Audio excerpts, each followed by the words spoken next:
Oi, tudo bem? Eu sou o professor Maurício Leopoldo e esta é uma aula expositiva de ensino religioso para sextos e sétimos anos e também para flexibilização e adaptação. Na aula de hoje trabalharemos com os logos, com as marcas, com os símbolos das religiões, de algumas religiões. No caso, isto aqui que você está vendo na tela não é uma religião, mas é a representação de uma lanchonete. Você saberia dizer qual é?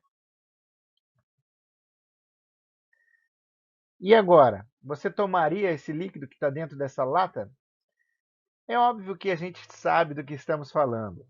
Não é o Brasil, mas dá para entender que esta é uma latinha de refrigerante. Agora, as letras, a cor, tudo aponta para uma história de construção de marketing.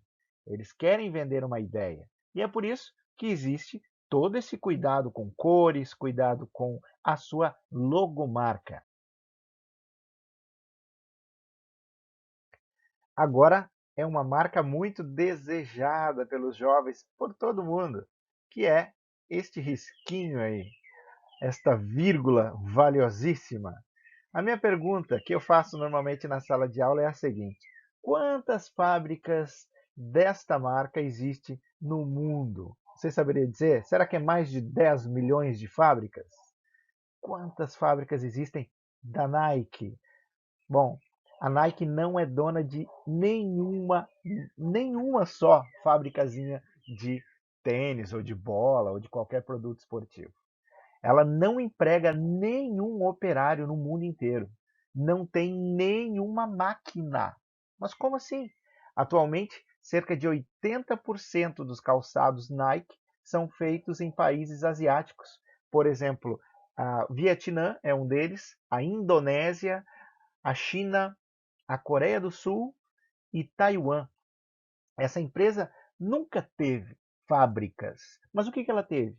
Ela teve a marca. Ela se preocupa muito mais com a marca. E através desta marca, que todos desejam, ela ganha muito dinheiro.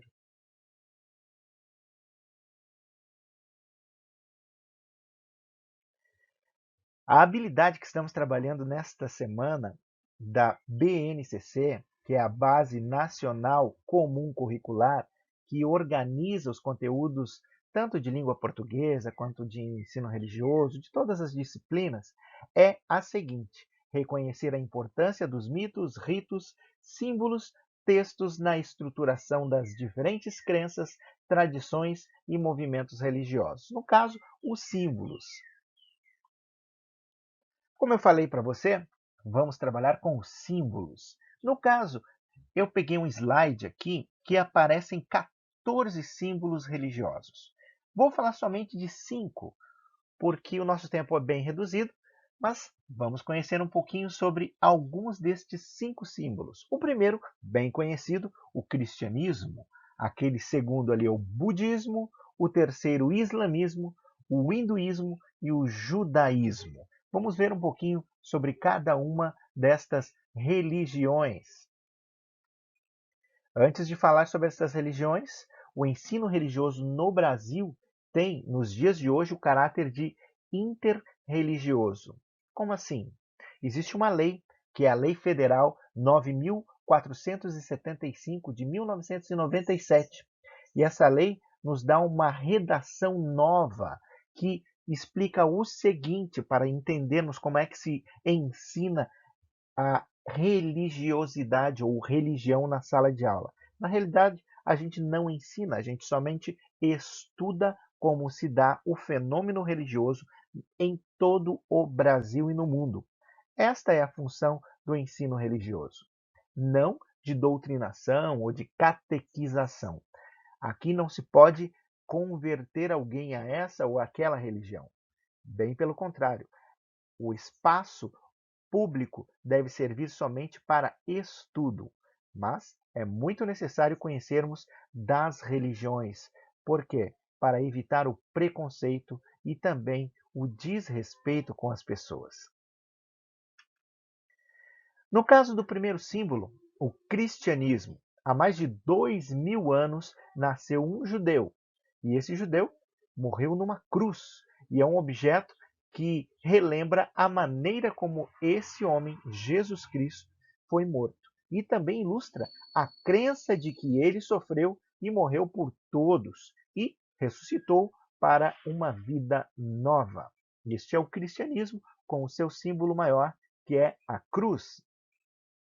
Bom, vamos falar um pouquinho agora sobre o budismo. O símbolo do budismo é uma roda de biga, que é aquela carrocinha que fica um gladiador em cima. Dá uma olhada aqui nesta gravura para ilustrar. E outra coisa, o budismo foi uma doutrina filosófica e espiritual que foi inventada 600 anos antes de Cristo. Quem é que inventou? O Siddhartha Gautama, que também é conhecido como o Buda. Já ouviu falar no Buda? Aquele ser fofinho que está sempre sorridente? Esse é o Buda. Olha só, o que significa Buda? Significa desperto, iluminado. E agora eu vou apresentar para vocês quatro verdades do budismo. Primeira, a vida é sofrimento. O budista acredita que a vida é sofrimento. Tá, então como é que eu vou resolver isso? Segunda verdade para o budista, o sofrimento é fruto do desejo. Beleza?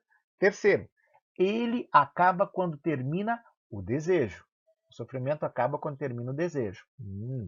4. Ele é alcançado, esse término do desejo, quando segue-se, então, os ensinamentos do Buda. E é isso que o budismo acredita, essa busca pela os ensinamentos da iluminação que farão com que você não sofra mais. Esta é a religião do budismo. Vamos para um outro símbolo. Vamos ao islamismo. Este símbolo que você está observando ali, que é uma estrela, uma lua, refere-se à noite. O povo do Islã, eles faziam as suas empreitadas, suas caminhadas, seus deslocamentos de um lugar para outro à noite, porque é muito mais fresquinho, né? Que o sol queima muito no deserto. E eles eram guiados pelo quê? Pelas estrelas. Eles acreditam, o islamita, ele acredita o quê? Que o islamismo guia e ilumina os seus seguidores na viagem da vida. O islamismo trata-se de uma religião importante que começou no Oriente Médio e 600 anos depois de Cristo. Então veja que o budismo foi 600 anos antes, agora nós temos o islamismo 600 anos depois. Vamos para mais uma religião agora. Vamos agora ao hinduísmo.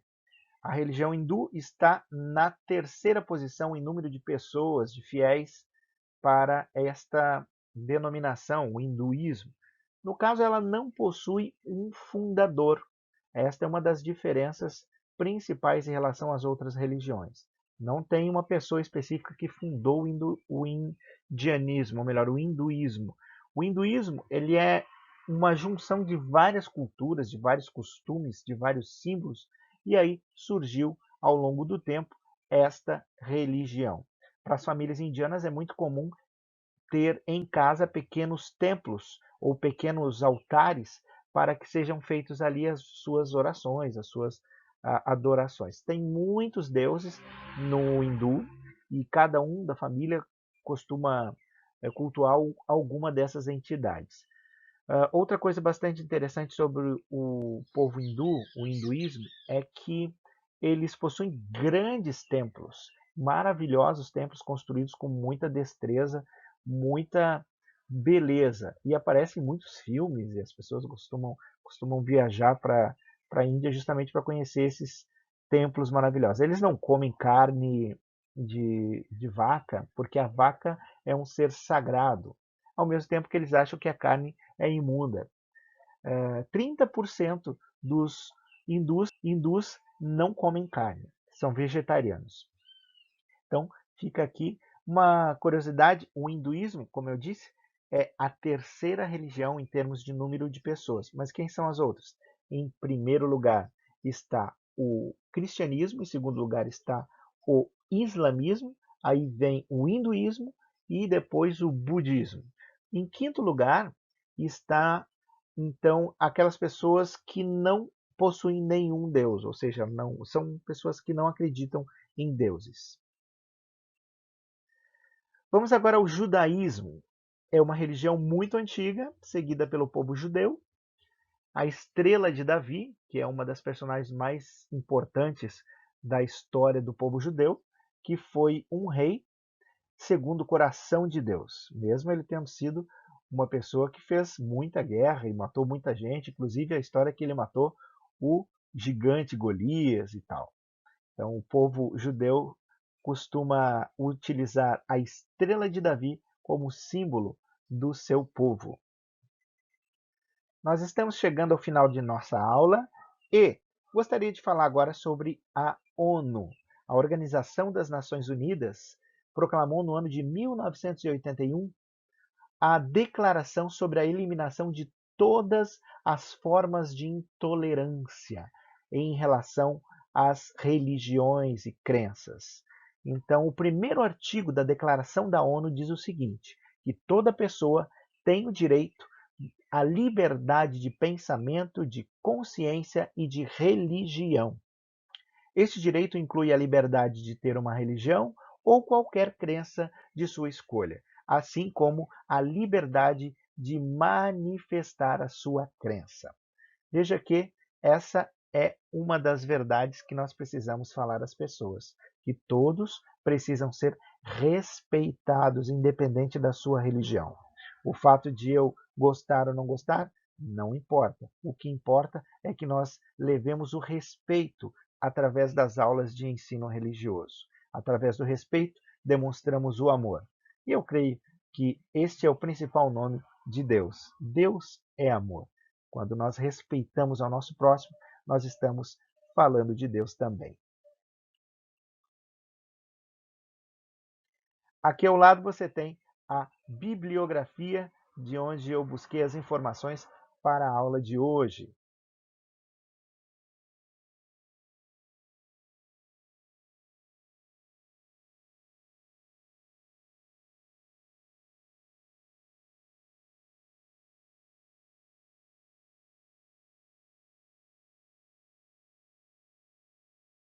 A atividade agora é a seguinte.